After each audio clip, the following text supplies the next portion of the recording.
How's it going, everyone? It's Sam. There is a flood of money coming into the market, and this is probably just the beginning.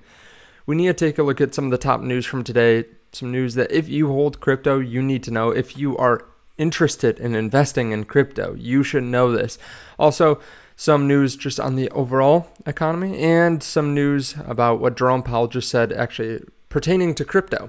So if you don't mind, hit subscribe, turn on that bell notification underneath the video so you can see future videos just like this. And I do want to thank New Holland Brewing, but we'll talk about that later in the video.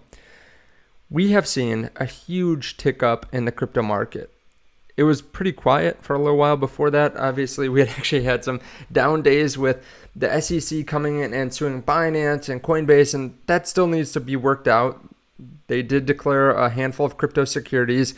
I've been talking a long time about how I think Bitcoin dominance is going to go up. You can look back on the channel. I have videos talking about how 83% of my overall crypto portfolio is Bitcoin. Another 13 to 15% is in Ethereum, and then the rest, a couple smaller alts. But I said I did this because I think dominance is going to go up. And as you can see here, it is moving up. We're at 51.4% dominance, and a lot of alts are doing well, but not as well as Bitcoin. Bitcoin's up 11% in the last 24 hours. It's been a while since we've seen a double-digit day, and it makes sense. We're getting news day after day about bigger and bigger players coming into the crypto space. And it started off with BlackRock, then Fidelity. Now there's news that I covered yesterday talking about how Citadel, Fidelity, Schwab, they're backing a crypto exchange as well. So that obviously plays a direct role in large entities being able to come into the crypto market, right? If these kinds of TradFi players are going to offer a crypto exchange, obviously it's going to be easier for people to get money in than it is right now. And like I said, there was news that Fidelity might buy Grayscale. That's what they're trying to do, possibly. That's the rumor. And now DCG and Grayscale have been offered nearly $2 billion for the assets and the brand. 3 separate offers have been proposed by 1 public and 2 private entities. So the public, obviously, probably Fidelity. All 3 offers were quickly and summarily rejected. DCG and Genesis owes $3.5 billion to creditors. Maybe they would approve the offers if it was a little bit more closer to what they actually owe. We'll have to see how that all shakes out, but there is hope. People are thinking that this GBTC discount is going to be swallowed up because they are going to get approved for an ETF, right? If BlackRock gets approved, for example, then whoever owns Grayscale will probably get approved next, and then that discount would be swallowed up. So if you're looking for a riskier version of Bitcoin that it could fall down more than Bitcoin, but also could have a 33% discount on it, you could try buying up GBTC. And we also have seen a couple other companies over the last 12 to 24 hours also jump in trying to get a Bitcoin ETF. Wisdom Tree, for example, trying to get a Bitcoin ETF as well now. Invesco are reactivating their spot Bitcoin ETF filing as well. So it's big company after big company after big company trying to jump into this, trying to pile on because they want to buy Bitcoin. And whether it is those bigger entities actually buying Bitcoin or whether it's just all of retail watching this and seeing what's happening behind the scenes, seeing that these big players are coming into the space, they're bidding up crypto prices. And actually, I have to talk about a couple other people that have been pretty bearish on this market, or at least have been just sitting on the sidelines, now getting back into it. Then we have some other stuff we have to cover too, but first I want to thank New Holland. Okay, before we go any further, this is a dream come true. I am now working with one of the biggest brewing companies and distilleries in my state, and that's New Holland Brewing Company. I'm going to leave links to this underneath the video, but I drink this with our family all the time. This is honestly one of the best beers around, one of the best brewing companies around, and they were literally within 2 miles of my old house. They're still within 20 minutes here. I'm about to tear into this. I brought this actually for Father's Day to pass around and to split with a couple different people because it's an 11% drink. It's 11% stout, Tales of Gold. It's actually a little bit sweet with notes of honey and vanilla. I'm going to leave links to all this underneath the video, but they're also really well known for bourbon. So they have their flagship, which is their beer barrel bourbon. And then they also have other bourbons as well. So I drink this when I drink bourbon a lot of the time. My wife literally was just at the store and bought this before I even knew that I was getting a package. She bought this for me, beer barrel bourbon s'mores flavor, which is a little bit sweet for me, but it is really good. We also have the beer barrel bourbon baked apple pie as well. So they have some different flavors as well. They have some more premium brands as well, a little bit upscale, like the Origin, which honestly, this is really good. It's smoky. And the American Distilling Institute just actually named this the best in class bourbon, and they're labeling it the world's best bourbon. They also have pre-made ready to serve cocktails like old fashions.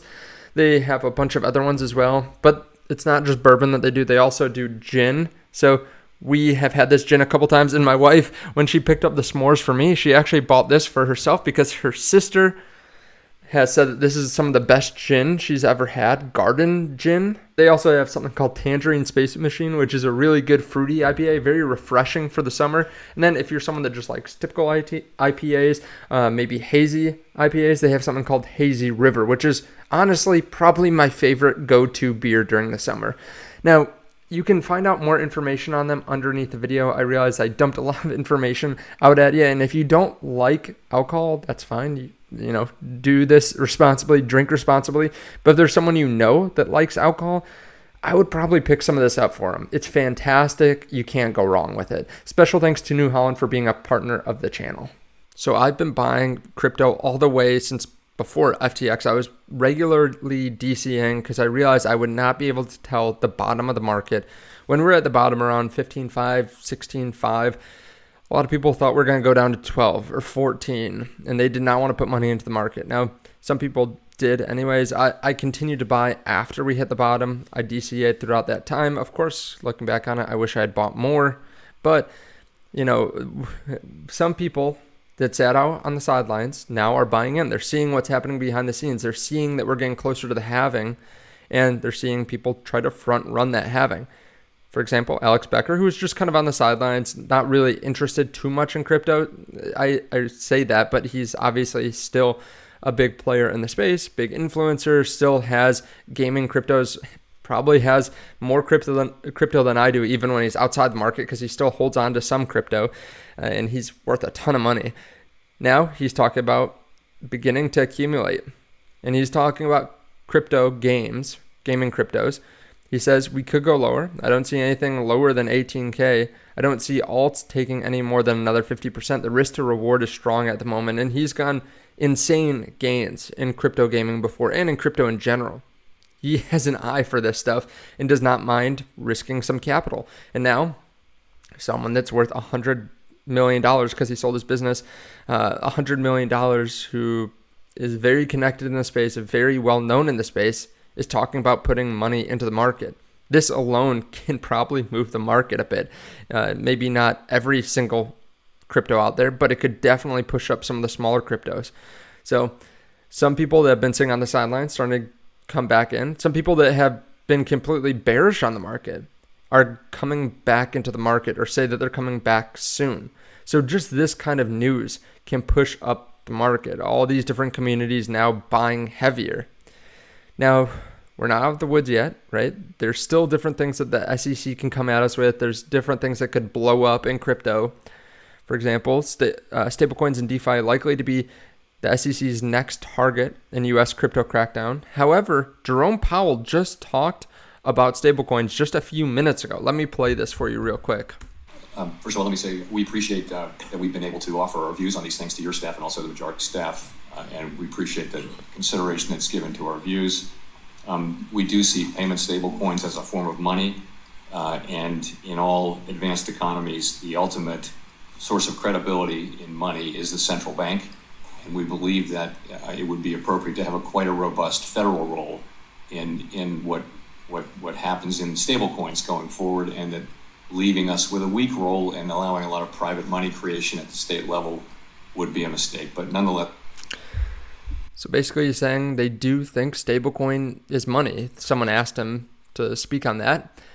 So makes sense. They may try to regulate it. That could be what this is talking about, that the SEC is going to target stablecoins next, try to pave a way, try to give their stamp of approval with a couple cryptocurrencies.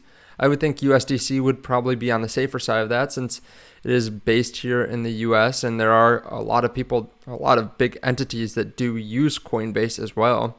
So I would not be surprised if that were to be the case, but we could see some FUD on that here soon. Who knows? So be on the lookout, be ready for that kind of thing. And just remember, in the end, right, there are two different reasons that you're probably invested in cryptocurrency. One is the number, go up technology, the money making of it all, the investment. And then one's just the fact that you know that the dollar and other currencies are going to continue to be printed, continue to take advantage of you, and you don't actually hold those assets. We just got news that the Pentagon had an accounting error, and now they're going to provide an extra $6.2 billion for Ukraine military aid. Basically, they marked up the weapons at their price that it would take to remake them instead of what they're worth on the market now. So now they're just sending over a couple $6 billion to Ukraine. It's not like we could use it better here in the US. Of course, there's a lot that goes into that. What is happening in Ukraine is horrible, but a lot of people would make the case that we spend hundreds of billions, if not trillions of dollars fighting wars overseas when there are people that could use the money here. Or we just have our debt balloon. So I would not be surprised if they try to crack down on stablecoins a bit, the SEC, but overall, stablecoins are probably good because they essentially just buy U.S. federal debt. They get that 5% yield from treasuries, and someone needs to be buying that. So it'll be interesting to watch. Let me know your thoughts on all this underneath the video, though. It's a great time to be in crypto. Just be careful, because some people are going to get greedy. Some people are going to get too greedy, put in too much money, get wiped out, or they're going to try to long at the wrong time or something like that. But as of now, it's a fun time to be in crypto. It looks like we just got rejected by 30,000. Let me know your thoughts on all this underneath the video, and check out the link to New Holland underneath the video. I'm not kidding. They are my favorite brand of beer, and I drink their bourbon all the time as well.